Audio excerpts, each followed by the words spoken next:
Joining us now to share his thoughts on what ActionSA believes may happen to coalitions in Tshwane and Ekurhuleni is the party's Gauteng leader, Bongani Baloyi. Good to have you once again tonight with us here. So are you saying that the deal that would have been struck between the EFF and the ANC in Johannesburg extends to all the other metros? Well, good evening and thank you for having me. We understand that the deal focuses on 3 municipalities, the Tshwane, Ekurhuleni and City of Johannesburg. But the City of Tshwane will not be a priority because they do not have the numbers. Our coalition has much more stable numbers there. So they will certainly focus on Johannesburg as they've done in their first move. And Ekurhuleni is a government that is minority-led. So the EFF and the ANC together have actually the 51% to run that municipality. So we are sharing with South Africans that this is imminent. And obviously the DA that likes to style itself as the big brother in the coalition must do something about it and assist all of us who remain in the coalition in the City of Ekurhuleni and City of Tshwane. So you remain in the coalition in the City of Ekurhuleni and in the City of Tshwane, but not in the council in Johannesburg. There you have clearly said you are now prepared to be in opposition. In fact, some of the MMCs of your party that occupy particular positions are already beginning a handover process. Do you believe it's a done deal that the DA will not be able to reverse what has taken place in the City of Johannesburg? Look, that's a separate process. They may have some reasonable prospect of success, but we don't see that reasonable prospect of success to last more than a week. So we have accepted this reality that there has been a realignment of forces and there's more numbers on their side. So the best thing we can do from our side is to prepare ourselves to be a formidable opposition, to ensure that we make substantive inputs and impact into the government and hold them accountable for the implementation of a budget that we had significant input in. And I think the residents of the City of Johannesburg wants to see politicians who make it easy for transfer of power and a transition of power to ensure that services go to them. So we reiterate our position that we are ready from the aspect of our MMCs to deliver to the new political principles that will be appointed, our handover report, and explain to them how far we were and how we got to that point to ensure that there's a smooth transfer or transition of power from us to them, and we've accepted reality. So whatever the DA does in that case, our view is that in Johannesburg, the coalition is finished and all parties must go about their own ways. The DA sought to pour water, cold water in particular, on this idea that you guys were discussing earlier today, that it's the interference of national democratic alliance with the decisions of Mpho Phalatse that resulted in the collapse of the council in the City of Johannesburg. They're saying they're actually working very well together. Where do you come up with this idea that there is a rift between national leadership and what was leading council?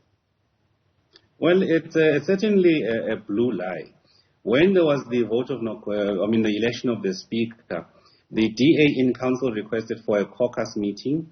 And when the multi-party went for a caucus meeting, it was a DA chief whip of council who proposed that they renege from their initial stance of filling that vacancy with the DA vacancy, and that they rather forfeit that to the IFP speaker. And all of the parties in this meeting were taken aback because we understood that the position of the DA the previous evening was quite clear. And we thought, okay, they're being reasonable, we'll support them. But then we said the mayor must convey that to her leader, and the mayor rushed out of the meeting room where we were to her office in high spirits, and she came back deflated, indicating to us that she did not get the go-ahead from Mr. John Skills and Helen Zille. So they are lying to that extent. I mean, this is from what happened in the meeting where we were. So the mayor saw that she could actually rescue the situation, what was at stake, and tried to intervene, and was told by the owners of the DA in Cape Town that she can't proceed in that direction.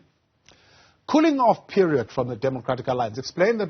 What does it mean? I know you're saying you're also watching closely what is going to come out of the investigation in Tshwane. Does the cooling off period mean you might vote with whoever that brings a motion of no confidence against Randall Williams? No. The cooling off period simply speaks to the Johannesburg situation. I think as parties there, we just need to cool off and focus on being formidable opposition, and where we can work together as and when is required, we'll do so. But we'll certainly put our manifesto priorities and services to the resident as the primary objective. In City of Tshwane, we still have a coalition. We are expecting a report at the end of October, which in fact is two reports. One, an investigation on the mayor's allegation or alleged violation of the coalition agreement.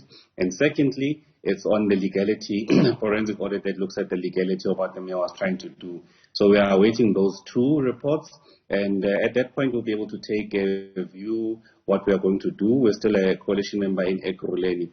So I think the cool-off period in Johannesburg is something important, but much more important than that, we've reached a position as ActionSA that we definitely need to reconvene our Senate to reflect deeply about the state of coalitions, and certainly to really think about what we've done wrong in our case as a party that needs to self-reflect, but equally to think about the future of coalitions and how we see our role in the future of coalitions with the experience that we have learned and how we can articulate that to South Africans. As ActionSA, do you share the sentiments of the Democratic Alliance that what the Patriotic Alliance did amounts to extortion, bribery, and maybe the blackmail that they were trying to put the Democratic Alliance as they have seen it? Look, there's the DA view. We believe that parties had genuine concerns they wanted to deal with there, and some of them are obviously horse trading, and it's quite important for us to seriously engage each other to find how we can have a deepened and inclusive participation in these coalitions. So parties like your PA are parties that are incredibly fluid and are quite clear about what they want to achieve and their engagement. But it's also, remember, the people who brought, the party that brought PA into the coalition is the Democratic Alliance.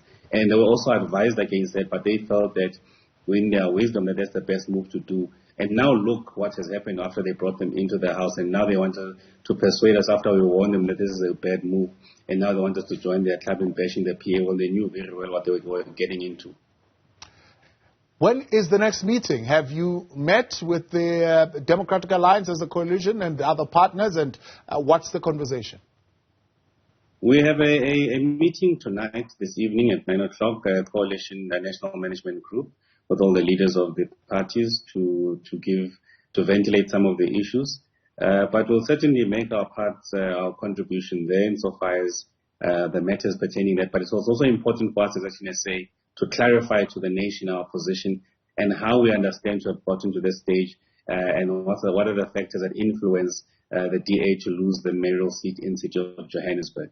Bongani Baloyi, I appreciate your time. Thanks so much for coming on tonight again here on In Focus to clear those issues.